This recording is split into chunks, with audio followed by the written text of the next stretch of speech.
Welcome everyone back to weekly weather updates, and in today's video we're going to have the latest from the live radar, run for the UKV, have a look at the precipitation and the temperature over the next 5 days, as again it is looking pretty dry as we do head through the rest of this working week into the weekend, as we still have this area of high pressure over the top of us. Fortunately though, as we head through Sunday and Monday especially, we are going to see some transitioning air masses, so the very gloomy, miserable, drizzly feel we've had over the last few days is going to depart, and it will stay dry, but we will see more sunshine, more variable temperatures, and potentially a little bit more precipitation with a few patches of rain associated with those changing air masses. As we head into the longer range though, that is where we've got the big intrigue, as once again we've got a whole array of models that are continuing to show something much colder as we do head into the last 10 days or so of the month. Nothing imminent, but definitely that longer range signal continues to increase. The GFS once again is exceptionally cold. We've had this sort of 3 or 4 days on the trot now. Both the GM and the ECMF a little bit more moderate, but both fairly blocked and with the risk of something much colder within them. And of course the ensembles as well have trended much colder once again today. More confidence that at least cool or cold conditions will be occurring into the second half of the month. It's all about now any severity. Will it be actually anything extreme? Will we see snow? Will we see probably wintry conditions? Or whether it will just be a bit chilly, temperatures below average with a bit of frost. That's kind of where we're at the moment. Of course, it could completely flip on its head, but the more days that pass, the more confidence we have that something cold is afoot. So do remember, if you enjoy my videos, make sure you like and subscribe. And remember to follow me on Twitter as well, the link's in the description. Now, if you start on the live radar, once again, it is fairly dry out there. Not really too much precipitation at all on the live radar. A little bit across the far north of Scotland. But once again, it's one of these days where, even though there's not precipitation on the live radar, in places where we've had some thicker cloud, a bit of fog, we have seen drizzle occurring. So it has been miserable once again. Temperatures have been fairly mild, but we've had a bit of trapped cloud, especially inland. It is a bit chillier. Further westwards, we've got slightly more of a breeze, not allowing as much cloud to stay trapped and moving that air around a bit, and it's a little bit milder. But for all, it isn't cold. Yes, it might feel a bit drab and miserable with all that cloud, but in actual temperatures terms, it's really not too cold out there. Low teens for most of the moment. Now, if you go over to the latest UKV, you'll be able to see that continues over the coming days. As we head into Friday, it's another pretty cloudy day, bits of drizzle around, very similar to today and the past few days. Into Saturday, once again, very similar, bit of break in those clouds for Scotland, but most again dry but miserable with lots of cloud around. Bit of rain starting to move in from the southwest. And that's signs of transitioning air masses. And as we head into Sunday, look at this, we see a bit of rain, but we start to see some proper breaks in that cloud, the sun fully coming through. And into Monday, we could have a really sunny start for as we head into the afternoon, a bit more cloud building in. But again, this is all associated with these transitioning air masses, these weak weather fronts, as we start to see that high pressure getting stretched and starting to move away to our west. And that is it's trying to nudge westwards and northwards with the risk of something colder in the 7 days following this period. So again, we can start to see it starting to evolve in the UKV. The first signs of that block breaking down, but not breaking down the actual higher pressure, just breaking down its positioning, starting to push slightly further westwards and potentially northwards.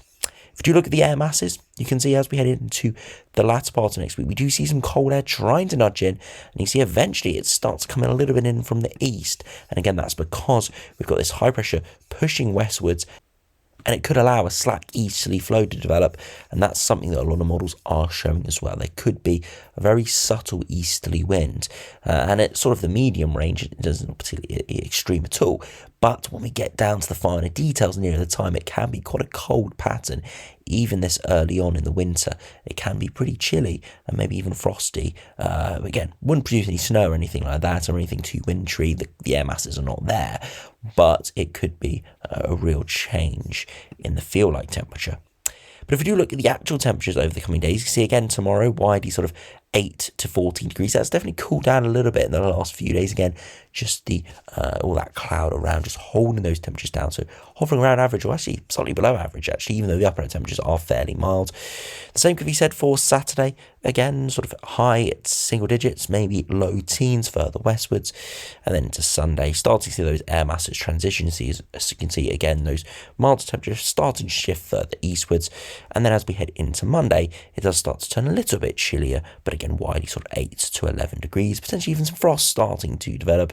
And again, for Tuesday, many areas sort of 8 to 11 degrees. It's a different kind of cool or cold temperatures coming in later in the weekend into the start of next week. It's a much chillier, fresher air mass, whereas what we've got at the moment is just a lot of miserable trapped cloud.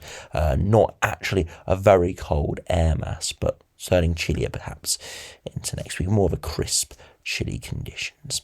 But of course, we are looking at finer details here. The macro scale, things really could be changing quite dramatically.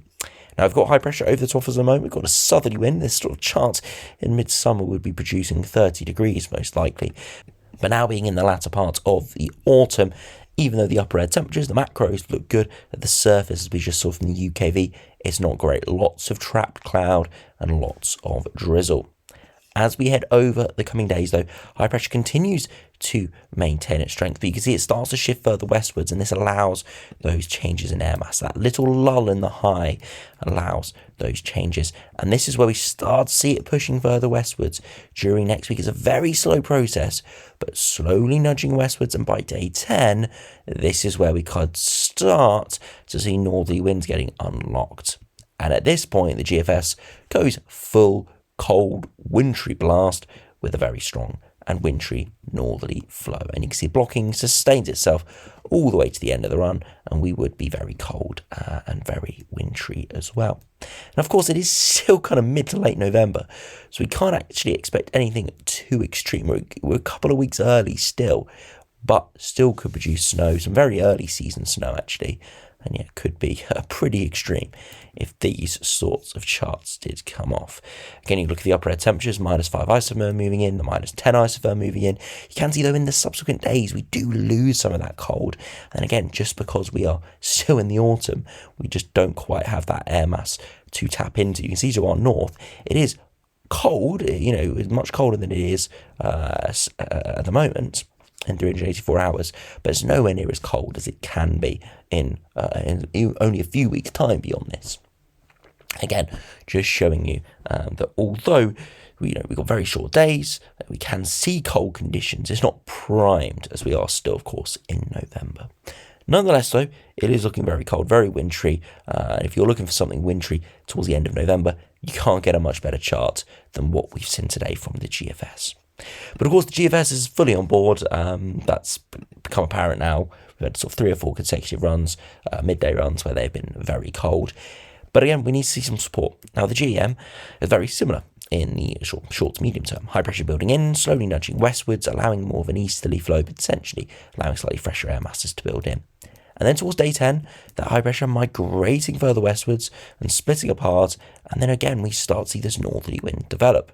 But you can see here from the GEM where subtle movements in that blocking can actually halt that northerly flow. Now, of course, being in early November, or earlier in the winter, let's just say in November, we haven't got, as I said, that much cold air to tap into. And in this sort of pattern, with this block slightly further westwards, it actually pushes that northerly flow more out into the Atlantic. So although we would probably go colder, it wouldn't be as extreme as the GFS and probably wouldn't produce widespread snow. And that's because that cold air will get sucked up with a longer sea track. So again, that's just subtle movements that we need to keep a close eye on. And here you can see we're actually mild in England and Wales, and that's because we're on the milder side of this low at this stage. Again, it would turn colder. This pattern would evolve into something colder, but just again cautiously watching this, as again it wouldn't be as potent as the GFS if it came out like this. Again, things can change. This can move slightly further northwards and eastwards, allow more of a straight northerly than more of this bendy northwesterly trying to develop. But again, we'll keep a close eye on it. But still, On the macro scale, it is support from the GEM, very similar pattern to the GFS, just slightly slight differences, and you can see substantial blocking towards northern Canada. So I wouldn't be surprised if this sort of pattern either repeated itself or even sustained itself through much of the end of November. Now, to compare to the ECMWF, this is the model we need to get on board if we want to have some proper confidence, because the ECMWF is normally at odds with the GFS when it comes to these colder patterns during the winter months. It is normally more pessimistic. Sometimes it can be a bit more optimistic, but mostly is more pessimistic, and it is more pessimistic today. It's similar with this sort of an easterly flow as we head into next week. It is chilly if we look at the upper air temperatures, slightly colder air coming in from the east, so it'd be a bit more frosty potentially and just feel colder. But it's in the subsequent days. High pressure moves to our west, like the other runs, but towards day 10, it doesn't fully get going towards Greenland or northern Canada, and we stay more of a flat northwesterly. Cold air is very close by and probably would push in some capacity, but it wouldn't be wintry, it wouldn't be widespread cold, maybe a bit of snow across Scotland, nothing too extreme, just below average temperatures quite widely. So you can see the differences here. ECMWF not as potent with that blocking towards our northwest and not as sustained, and essentially meaning we've not got that direct northerly, more northwesterly, longer sea track, moderating all the air masses quite significantly, just dumbing down any cold potential. You kind of see all three runs are in agreement with the overall development, but it's all about those details. How strong will the high pressure be, and how far westwards and northwards will it position itself? Those are all details we're going to have to really firm up. But of course, we are looking a week to 2 weeks in advance, so we are always going to have these uncertainties. But yeah, increased confidence now that we are going to see this transition in that block. It's just about the finer details of its positioning, and then we can start talking about any wintry potential when we've got that firmed up. But unfortunately, probably won't be until next week. Knowing these charts, knowing these models, there's probably going to be a lot of flip-flopping, and that's kind of a tradition with the winter months. They're always a little bit more up in the air, and it's normally because the sort of differences can cause some quite extreme outcomes at the surface. Now, if you do look finally at the ensembles, this is another thing that is very much supporting something colder. You can see the GFS ensembles here, very mild over the next few days, but again, not feeling all too mild at the surface.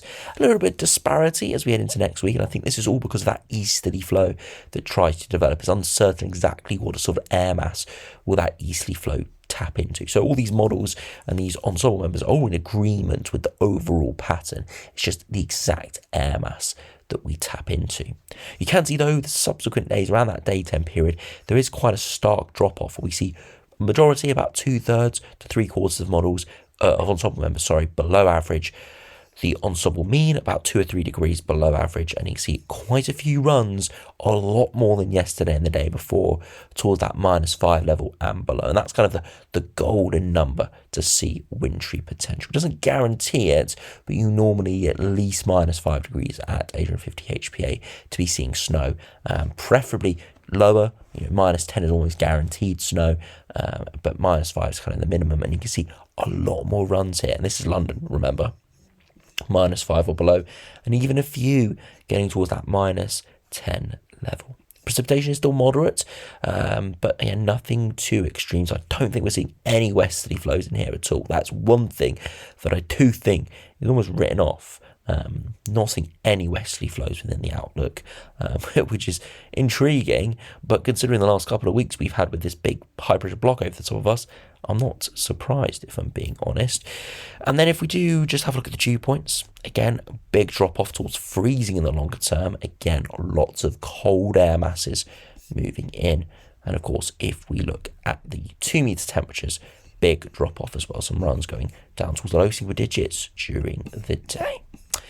Just for a bit of fun, if we look at the new snow depth spikes, you can see there are some snow depth spikes from around the 17th, 18th onwards. But again, just a bit of fun to look at those, as it's unlikely to have real any insight at this stage. If you look at the ECMWF ensembles, again, this is the midnight run, you can see a big drop off into next week. So quite a lot more confidence here from the ECMWF that is going to be a fresher easterly flow. Again, a degree or so below average, so not extreme, but definitely feeling fresher. And then again, quite a strong signal for average to below average temperatures in the longer term. But of course, still a little bit more pessimistic than the GFS and other models, with a little bit more moderation here.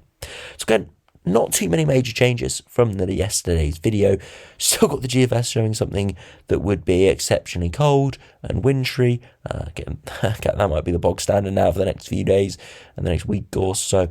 Other ones, a little bit more pessimistic, but increased confidence that at least something colder is going to be coming for the second half of the month. Nothing westerly looks on the horizon really, and there is the risk, a small risk, but an increasing risk of something properly cold, something potentially wintry as well, not only for Scotland and for hills, but potentially further southwards as well. The risk is there, it is increasing, we'll have to wait and see.